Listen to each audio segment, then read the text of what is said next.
Hi. So today I want to talk to you about the problem with the problem.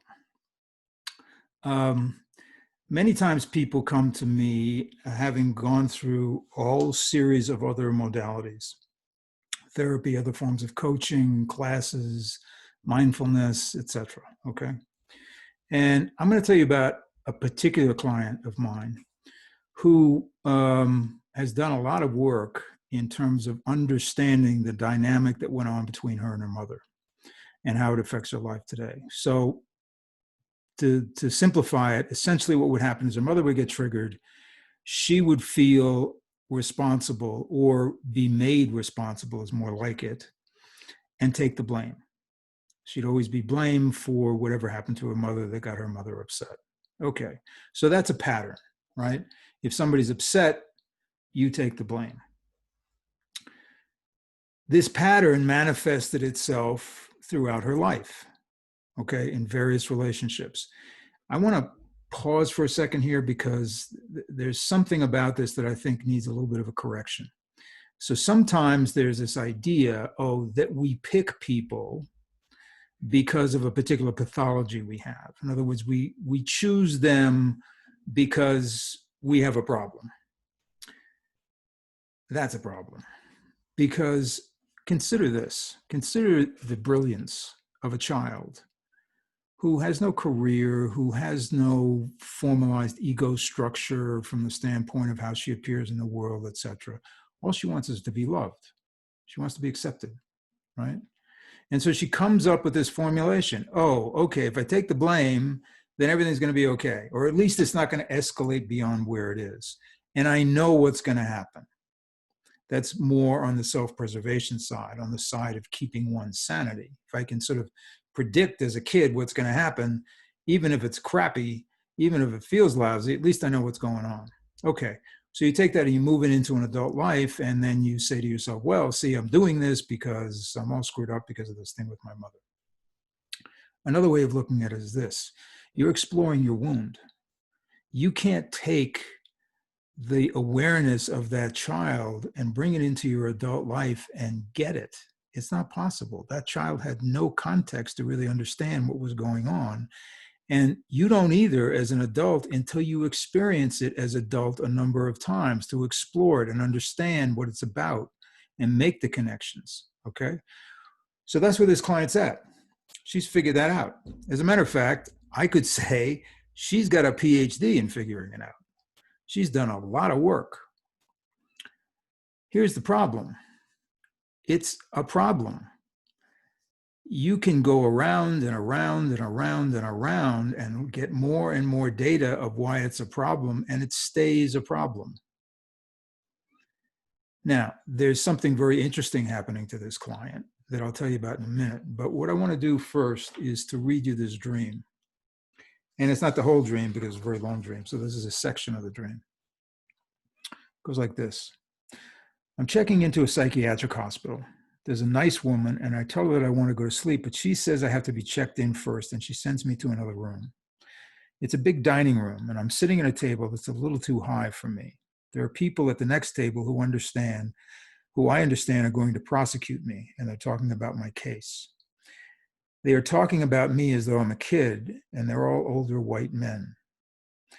I look down and I'm at a child's table with small forks and knives and plates. The waiter comes over and asks if I want more milk, and he towers over me and then walks away without waiting for an answer. I stand up so that everyone can see that I'm an adult. I feel like a giant, and the tall waiter only comes up to my waist. I ask for a cup of coffee in a loud, booming voice so that everyone can hear me, and then I go back and sit down at the table. No one takes any notice, and I'm not sure they even heard me. Then a man comes over and sits down next to me. He asks me to take my notebook out and tells me that I have to be ready to type really fast. He feels like he's my representative or lawyer. Okay.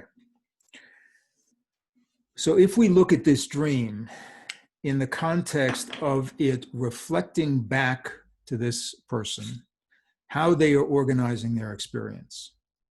And what's interesting about it is that it doesn't matter if she's small or big, if she is a child or an adult, it's all going to work out the same way, and she's going to have to defend herself.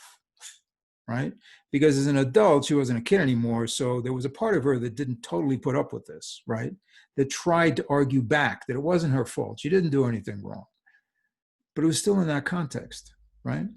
Okay. That's what dreams do a lot. They show you, hey, this is how you're organizing this. This is what you want. Here's what's interesting. Recently, in the last several weeks to months, there has been a dramatic physical change in this woman's appearance. So much so that people literally are stopping her on the street to talk about it. Okay? People should know.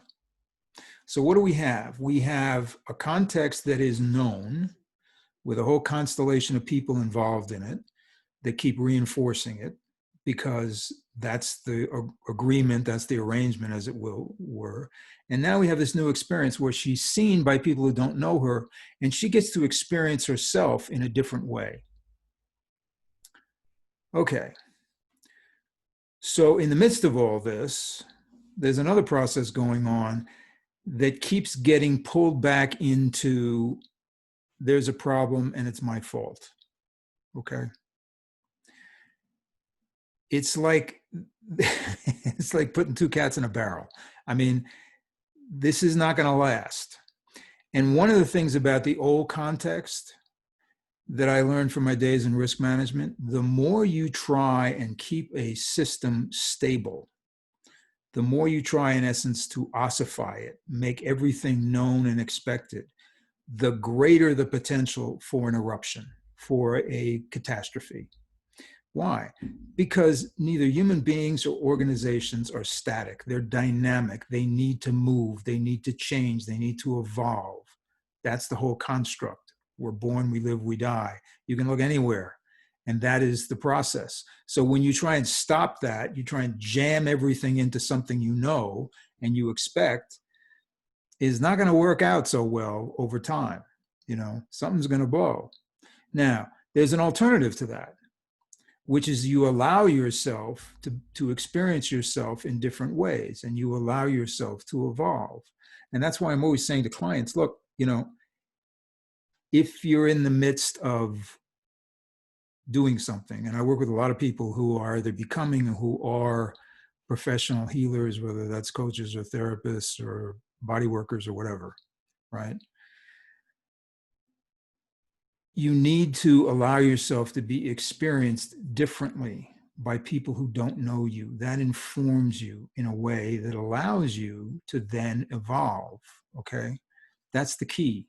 You got to get that experience, because if you stay in that old dynamic, you're not going to get any new experience, right? And if you stay in that dynamic that says, I'm going to screw this up in some way so that I can be blamed because I know what that is, well, guess what? People will show up and help you do that. That's how it works, right? So the issue is really, how do you get yourself in situations where you are allowed to experience yourself differently because other people experience you differently? That's really the key here. And it flies in the face of really how most of our society is structured, which is the problem. Oh, we got a problem here, we got a problem here, we got a problem there. You can look anywhere you want to. Politics, medicine, psychology, anywhere. We're dealing with problems. It's a mistake. It's not about problems. It's about, what do you want? We get you don't want that, okay?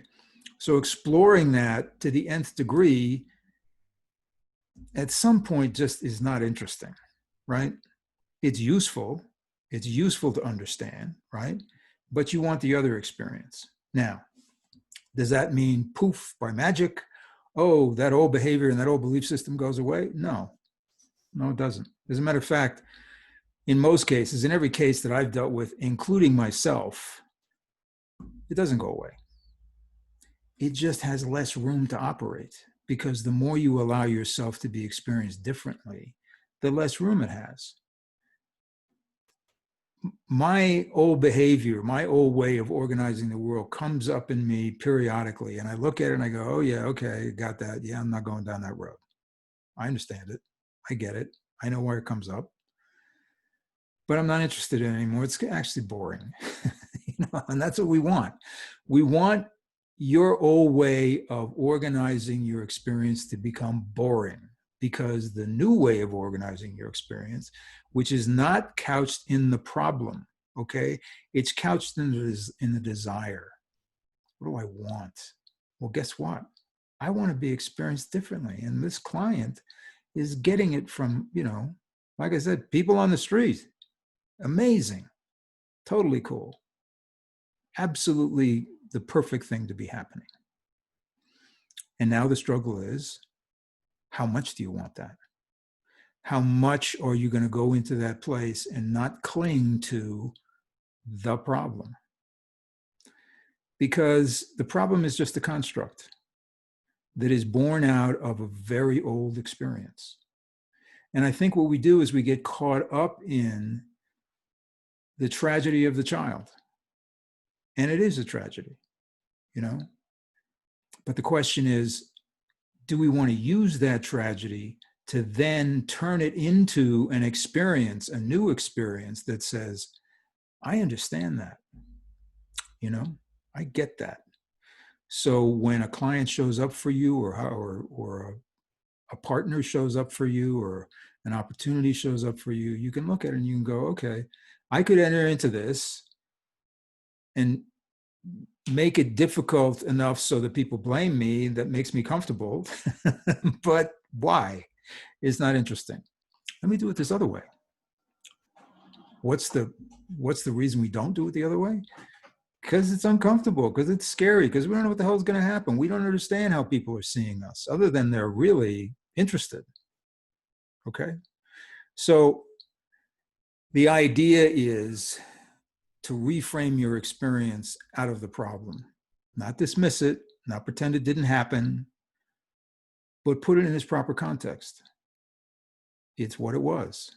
It isn't what it is. Okay? So I hope that was helpful. And, people tell me I don't do enough of this, so I'll do some of this now. If you're serious about this kind of work, I don't charge for a consultation. And it's an opportunity for you to understand your dreams, probably in a different context if you worked with dreams before. And if you haven't worked with them and you don't remember a dream, you don't feel like you should make an appointment if you can't remember a dream, make the appointment, you'll remember the dream. Always works. Okay? So I'd love to talk to you if you're serious about pursuing this kind of thing. Take care of yourselves. It's going to be a while longer. I don't think it's going to be as long as some people think, but we'll see.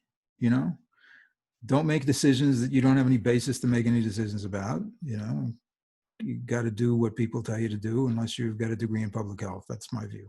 Okay? Take care of yourself, and I'll talk to you soon.